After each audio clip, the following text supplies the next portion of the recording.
Why do paperback books often cost less than digital copies? In my head, paper and the production of the physical book should make it more expensive. What am I missing? The biggest factor in price is always what people are willing to pay. In the case of a digital book, folks are willing to pay a premium to have the thing just show up on their device without having to go down to the bookstore or find space on a shelf to store the thing. And if people are willing to pay it, that's where the publisher will set the price, regardless of the smaller production overhead. The same logic applies to many media formats. Ultimately, the cost of the physical medium is a small part of the total cost of producing the product. Then the selling price isn't directly related to the cost of production. Retailers will work out what price maximizes revenue for all products. There's no reason to sell an ebook at a fraction of the cost of the paper version when there is no need to do so.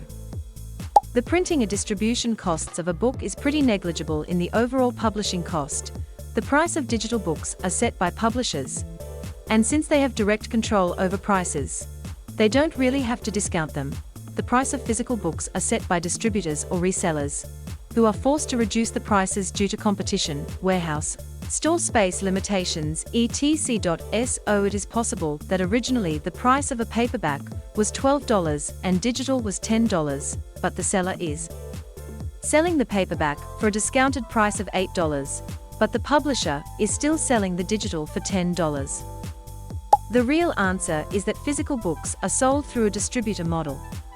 Ebooks are sold through agency model.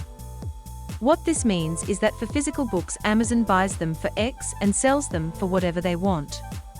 Sometimes this might be retail, sometimes this might be at a loss. Publishers hate this. They feel it devalues their content.